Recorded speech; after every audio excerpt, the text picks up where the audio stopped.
Hello po sa lahat po ng mga Donbell fans, Donbell followers, at sa lahat ng mga nagmamahal kay Miss Donnie Pangilinan, Mr. Donnie Pangilinan, and Miss Bel Mariano. So this time, let's talk about Miss or the Donbell kasi meron pong chika na lumabas. No, parang itong si Donnie ay lagi pong naiispatan na kapag wala po siyang ganap dun po sa kanila pong ginagawang proyekto during the time na sila'y nagte-taping, ay meron daw po ito laging kausap. At magtataka kayo kung sino siya. Tataka pa ba kayo? So, pag-usapan natin yan maya-maya lang. But before that, if you haven't subscribed yet to my YouTube channel, please don't forget to like, share, and subscribe at hit mo na rin ang notification bell for more showbiz updates. Of course, bago tayo magsimula sa ating updates for today's video, nais ko pong pasalamatan kayo for always watching and trusting this channel. Thank you so much sa inyong laging panonood at palagi ang pagsubaybay sa mga updates po natin. Maraming salamat po. So this time, ay bago tayo mag-start, of course, magbasa tayo ng ilan sa mga comments ninyo sa comment section. Dahil napakahalaga po ng inyong mga komento. No? So magbasa tayo.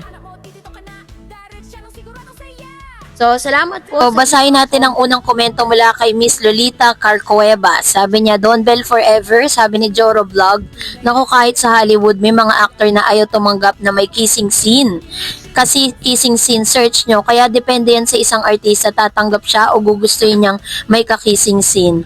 And sabi ni Miss Annabel Gomez, sabi niya, paano na-reserve? Nag-kiss na nga sila sa Can't Buy Me Love at yung scene sa dagat, ano yung nire-reserve? Ayan. So, ito yung isa sa mga talaga namang 'di ba kasi parang nagkaroon sila doon ng kiss, pero hindi naman yung katulad ng mga kissing scene na parang, 'di ba? Alam niyo na 'yon.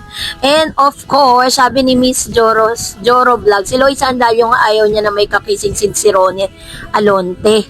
And then sabi ni Miss Annabel, yun, sabi ng isang comment po natin na totoo yun. Kasi even si Miss Judian Santos, mula po nang naging married na siya, hindi na po siya pumapayag na magkaroon ng kissing scene or bed scene. Meron pong isang teleserye sa ABS-CBN na inayawan niya dahil po dun sa mga ganong eksena. And then sabi ni Flora, our beloved Donbell couple, love is God-centered relationship. And sabi ni Miss Queen Cavallero, sana nga totoo na walang kissing scene sa iba. And then Miss Yolanda Congreso, Donbell strong forever, nasa solo era bawat isa sa kanila, loyal each other. Strong couple, genuine happy parents, approve both sides. Ayan, thank you so much po. So, salamat po sa inyong mga comments, salamat po sa inyong palagi ang pagpapanood, no? Lalo na po yung mga nanonood din po sa ating pong Facebook page. Nakikita ko po yung mga comment ni John and I really appreciate, no, sa inyo pong mga ginagawa doon. So, ito na, pag-usapan natin si Donnie and Miss Bel Mariano kasi may mga chika po na usap-usapan po yan sa social media kasi may lumabas po kasi na parang isang teaser or parang commercials or endorsement itong si Mr. Donnie Pangilinan sa kanyang Instagram. Ayan, makikita nyo po sa ating pong screen kung saan sila po ay nagkakaroon ng video call nitong si Miss Bel Mariano. So, makikita natin dyan kasi pares po kasi silang mga ambassador po sila ng smart na SIM card or smart network.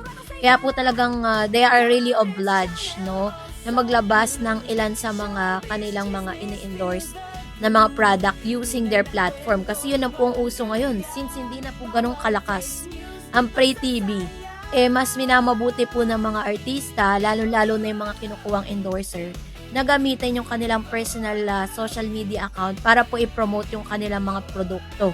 Yun na po yung mga ngayong kaganapan. Kaya mapapansin ninyo, 'di ba?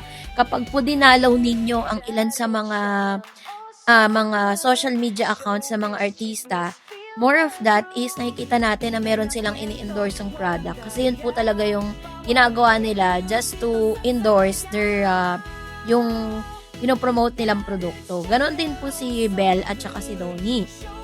Pero according po sa chika, na nakarating po sa atin, kasi naghanap-hanap tayo, nag-search tayo, may mga usap-usapan po sa SOCMED na itong si Mr. Donnie Pangilinan, grabe pala kung kami si Miss Belle. Kasi 'di ba kasi nga first time lang po nila talaga na magkaroon ng solo era project. So ngayon, chismosa. So ngayon, ang nangyayari, ito daw di umano si Mr. Donnie Pangilinan. Hindi naman daw ganun sila nag-uusap ni Maymay doon po sa taping. May kanya-kanya silang buhay doon. Ang palagi daw kausap nitong si Donnie Pangilinan, it's either si Kylie Echari, tapos yung mga actors and actress like Janice de Belen, kasama po nila kasi yun. So madalas silang magkakausap. There are times naman pag busy yung mga kalagi niyang kausap like Miss Janice, si Kylie, or Kyle Echari, may kausap siya sa cellphone. At sino ang kausap? Sabi po ng source, kausap niya po lagi si Belle. Lagi sila nagbe-video call doon po sa loob ng taping.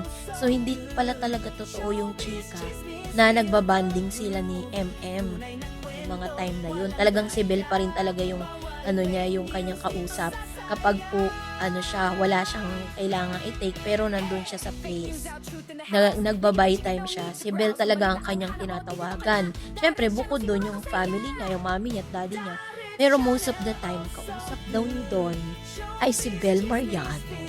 So, syempre, alam nyo na, nagre-report siya sa mga kaganapan sa buhay niya, 'di ba? Syempre, gano'n talaga pag magjowa kayo. Ay, magjowa talaga.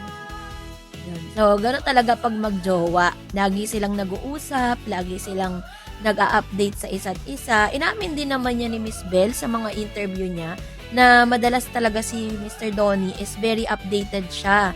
Lagi sila nag-a-update sa isa't isa, nag-good morning, nagtatanong kung kumain ka na ba, ganun. So, di ba galawan lang naman talaga na magjowa. Hindi ka naman magre-report, hindi ka naman parang mag-i-invest ng time sa isang tao na wala ka namang emotional investment sa kanya. Ganun po yun. Kaya, walang duda na yung mga chika patungkol kay MM. Kasi si MM kasi may jowa.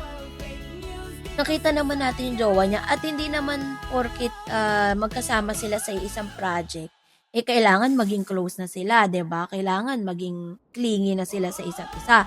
Hindi naman po sila love team dito, 'di ba? Parang may napanood po kasi ako doon na mag-best friend po sila, mag-BFF, pero hindi po sila totally na parang magka-love team. Nga silang kissing scene, wala nga silang mga kung ano-anong mga sweet moments together, di ba? Kung napanood nyo na po yung Roha. At paganda ng paganda yung serye na ito, kaya wag nyong palalampasin. So, parang dito palang pinapatunayan po ni Donnie at ni Belle na wala talagang makakapantay dun po sa relationship na meron sila ngayon. Kahit ano po mga chika naglabasan, never po nasira yung kanilang relationship. At never po na parang nagkaroon ng problem patungkol sa ganitong setup nila. Kasi si Miss Belle din naman, ganun din kay Donnie, napaka-clingy. Parang every now and then, tawag siya ng tawag kay Donnie kapag free time ni Donnie, diba? So, yun po yung mga chikang kumakalat ngayon. Kaya wala na talagang duda. Hindi ko lang alam kung ilang taon na talaga silang magkarelasyon kasi ayaw nilang aminin sa publiko. And that's really a good news for everyone. Kaya stay put lang po kayo dahil malapit na po muli na pagsamahin si Donnie at si Belle sa isang project. So, don't miss out, okay? And that's it for today. For more videos and updates, please don't forget to like and subscribe. And please don't forget to follow my Facebook page, DarEds TV, and DarEds channel. God bless everyone!